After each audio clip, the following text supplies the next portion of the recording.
for a 3-hour tour, a 3-hour tour. Hey everybody, it's me Peter, and I am a huge movie buff. And as a huge movie buff, something that I hear very often is I don't like long movies. And for the sake of definition, I'm going to have the cutoff be 3 hours, but I'm going to make allowances for movies that are like 2 hours and 50 minutes. I'm not going to be very strict about my own rules. I'm not going to argue that 2 hours and 50 minutes is a pretty long movie. So this category actually ended up being more difficult for me than I thought. And not because there aren't a lot to choose from, but rather because there are so many good ones. There are some great war epics. No bastard ever won a war by dying for his country.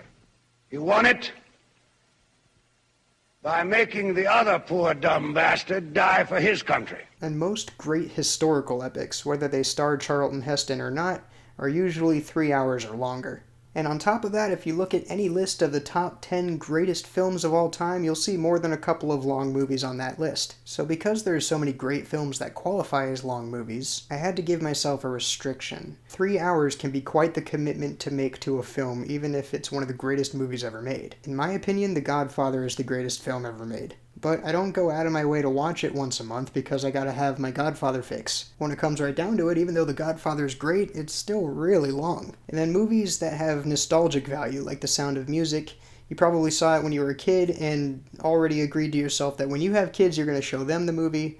But between that time that you first saw it and the time that you show it to your kid, how many times did you really go out of your way to watch it? And that's the restriction that I gave myself, is long movies that have a high rewatchability. Off the top of my head, I could think of dozens of great movies that happen to be over 3 hours long, but none of which I actually go out of my way to watch over and over again. And that's what made this particular category difficult for me. Finding a movie that's that long and also something that you don't mind watching repeatedly. But ultimately, I was able to narrow it down to 4 films that qualify as a long film with high rewatchability, and 3 of them I had to disqualify. The 3 that I disqualified were the Lord of the Rings movies because I don't think that it's fair to watch one without the other 2. You can watch each one by itself and it'll still be enjoyable, but that is a marathon series that you should be watching from beginning to end. Which left me with my decision. The movie that I chose is over 3 hours long and has an extremely high rewatchability.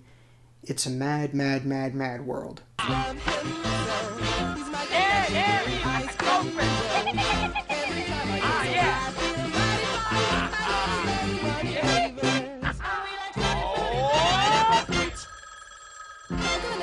It's a Mad, Mad, Mad, Mad World is a 1963 Stanley Kramer film written by William and Tanya Rose. I'm not going to get started on who stars in this film because I'll never be able to stop. The film was advertised by saying that anybody who has ever been funny is in this film, and they may very well have pulled that off. Stars and co-stars aside, it also had cameo appearances from comedy legends like Don Knotts and Buster Keaton, as well as uncredited appearances from Jack Benny, Jerry Lewis, and the Three Stooges. This is one of those movies where if you ever get caught up talking about it with a group of people who have seen it, you'll spend the next 20 to 30 minutes recalling scenes that had you dying laughing. It's worth mentioning that the movie Rat Race was basically a remake of this film, and as funny as Rat Race is, it doesn't hold a candle. At an impressive 3 hours and 25 minutes, It's a Mad, Mad, Mad, Mad World is one of the funniest movies I've ever seen, and I would go as far as to say that it rivals the likes of Airplane.